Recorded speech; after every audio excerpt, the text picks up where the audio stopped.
retaliated directly against Israel for the killing of its senior generals that happened in the Damascus embassy compound in Syria. Over this past weekend, there was an onslaught of more than 300 drones and missiles aimed directly at Israeli territory. The attacks left very little damage, as most of the drones and missiles were intercepted by Israel and its ally America. But this direct attack represents a moment of great risk. Iran and Israel have been in a shadow war for decades now. That is now officially over. This is the first direct confrontation by Iran on Israeli soil. And it does raise some key questions.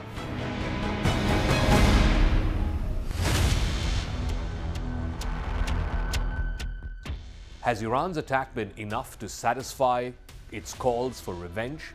Or given the relatively subdued results, will it feel obligated to strike again? As of now, the Iranian regime says this operation is over. That is, unless Israel chooses to retaliate. And that is the second big unknown. Will Benjamin Netanyahu, the Prime Minister of Israel, see the strong performance by his country's air defenses as a sufficient enough response? Or will he choose to escalate further with a direct attack on Iran? Already, his right-wing coalition partners are warning him to give Iran a bloody nose. If Netanyahu goes down that path, will it lead to a full-blown regional war, something that everybody has been wary of since the October 7th Hamas terror attack?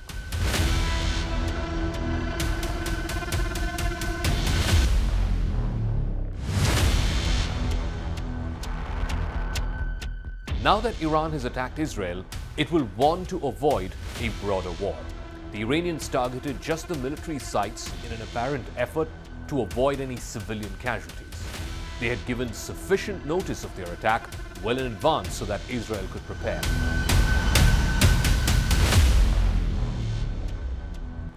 Iran's government appears to have concluded that the Damascus strike, which Iran says was carried out at the behest of Israel, was a strategic inflection point. From Tehran's point of view, failure to retaliate would have carried more downsides than benefits. But in doing so, the cover of the shadow war has been blown off.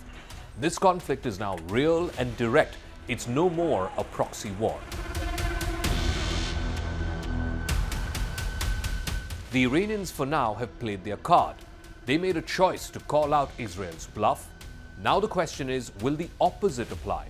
Will Israel call out Iran's bluff? On Sunday, Iranian leaders said the military operation against Israel was over, but they warned that they could launch a bigger one depending on Israel's response. Brigadier General Mohammad Bagheri, Iran's top military officer, said that the operation yielded its complete result and there is no intention to continue it. But he also added that if Israel attacked Iran on its own soil or elsewhere, then the next operation will be much bigger than this.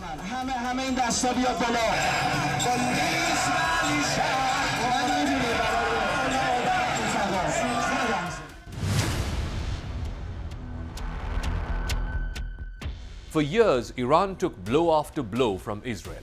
Assassinations of its nuclear scientists, its military commanders were targeted, there were explosions at nuclear bases, cyber attacks, intelligence and infiltrations, as well as, of course, an embarrassing number of thefts of nuclear documents. But since the Hamas-led attack on the 7th of October prompted Israel to go to war in Gaza, Israel has intensified its attacks on Iranian interests in the region, particularly Iran-controlled elements in Iraq and in Syria. In a series of deadly strikes from December onwards, Israel has assassinated at least 18 Iranian commanders from the Al-Quds Force, that is the elite unit of the Islamic Revolutionary Guard Corps. Iran's government has been criticized by hardline supporters for its very cautious posture during the current war in Gaza. But with the attacks this weekend, Tehran saw a need to draw this red line and make it clear to Israel and also to America that Iran too does have red lines. The Israeli strike on Iran's embassy compound in Damascus, followed by a direct Iranian strike on Israel, represents a dangerous new chapter in this hidden war. Sometimes known as a shadow war, this conflict has been carried out mainly between Israel and Iran's proxies, whether it's in Gaza, Lebanon, Iraq, Yemen, and of course more recently in Syria. Israel has long accused Iran of propping up proxies like Hamas and Hezbollah and the Houthis in Yemen. Both sides claim that they are acting in their national self-defense. Israel is acting against groups that are committed to its destruction. Iran is their prime ally, and Iran says it is against any potential Israeli war against Tehran. Iran increasingly refers to its rapidly expanding nuclear program, which has enriched uranium to almost weapons grade. Iran says this is a potential deterrent against Israel. At the same time, it has also denied any intention of building a nuclear weapon. But increasingly, Iran is considered as a nuclear threshold state, a state that's able to create weapons-grade nuclear material within a matter of weeks and possibly even a crude nuclear weapon within a year or so. Iran is also going through a slow and complicated political transition as the supreme leader, Ayatollah Ali Khamenei, and the commander-in-chief of the armed forces, he is set to be ailing for a while now. He faced a domestic rebellion, an uprising of sorts, in 2022. That uprising was led primarily by women. They wanted an end to the nearly 50-year rule by the Ayatollahs. Khamenei himself ordered the strikes on Israel from inside Iran because he wanted to send a clear message that Iran was shifting from strategic patience to a more active deterrence. Iran's operation has a crystal clear message, and it is that the rules of the game have changed, and from now on, if Israel were to strike any Iranian target inside or outside of Iran, or that any Iranians are killed, then Iran too is willing to strike in a big way. Now the risk of regional escalation has gone up considerably. Iran has been careful during the war in Gaza to try and restrain its proxies, particularly those surrounding Israel. It is downsensed to avoid major Israeli retaliation against Hezbollah. This is in southern Lebanon. Hezbollah, with its many thousands of rockets aimed at Israel, is considered a major deterrent, preventing Israel from directly attacking Iran. That changed with the Damascus embassy attack. Given Iran's isolation soon after this attack, Israel should not consider a response. But the view seems to be that a certain threshold has been crossed. And now, the threshold for a massive Israeli attack on Iranian territory is much more lower now, given the relatively few casualties that happened in Iran's drone strikes. Especially since Israel is already embroiled in the war against Hamas, which it cannot seem to finish off.